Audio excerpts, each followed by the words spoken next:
बघा बघा आम्ही निघालोय गवळीनगरला.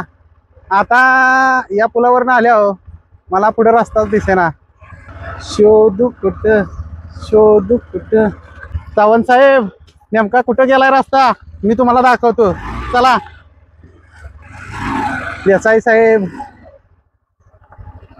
हो देसाई साहेब, या एकदा देवीच्या दर्शनाला गवळीनगरला.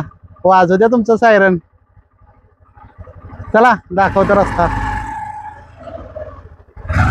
अरा कसं जायचं आता?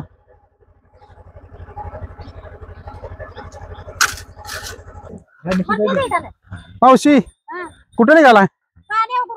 ही काय रस्ता मला अडकलो इथं. इथनं रस्ता कुठे नाही ह्यो तर रस्ता झालाय म्हणतात. झाले? कोण म्हणतं झाले? आता 25 वर्ष अहो तिथं बोर्ड लावलाय की मावशी. 30 वर्ष झाली की माझ्या लग्नाला. 30-35 झाले असतील, पण 25 वर्ष झाले. दोनदा तीनदा ते हे करते ते बर उद्घाटन. बर पण रस्ता झालाच नाही. डिलेवरी होऊन 5 दिवसानंतर आणि कोणतरी असत वाटलं डिलेवरी. बर आणि मग ते आजारी पडणारी वेगळीच, ती मरते तीच. मग रस्ता झालाय तिथं तर बोर्ड लावलाय. बोर्ड आता लावला, त्याला झाला जमाना. तो रस्ता पूल बांधला तिकडे, वर नेला आणि बंद केला. म्हणजे आता डांबरीकरण होणार आहे, असं होणार आहे. परत कधी बघायचं आली नाही. अरे देवा, होईल का ह्यांच्या नशिबात? हाय का रस्ता? हाय का नाही आता ते म्हणतंय हे काय ते साहेबाने केलं तर होईल. हे बर. तुमच्या हातात मग आमच्या हातात असून काय 20-25 हजार आता घालायचे. पालकमंत्री तुमच्या भागातले तुम्हाला माहितीये का पालकमंत्री म्हणजे काय असते?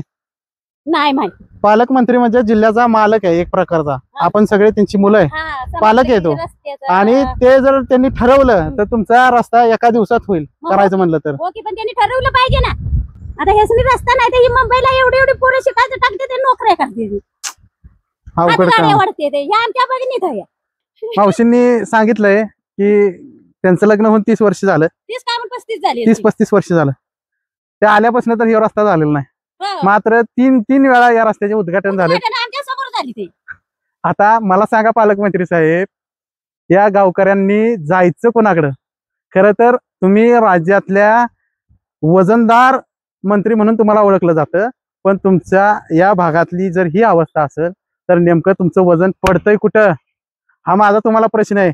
पालकमंत्री साहेब, खरंच तुम्ही या लोकांसाठी काम करताय तर या लोकांसाठी या आणि इथल्या निनाई देवीचं दर्शन घ्या, तीही सायरन वाजवून. कारण की सोशल मीडियावर सर्वत्र चर्चा आहे, पालकमंत्री साताऱ्यात निघाले की सायरन वाजवत मंदिरात जातात.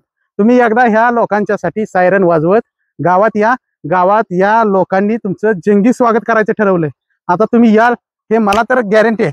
त्यामुळं मी या रस्त्यानंच आता जेव्हा येईन त्यावेळेस या रस्त्यानंच वर जाईन, नाहीतर मी या गावात जाणार पण नाही.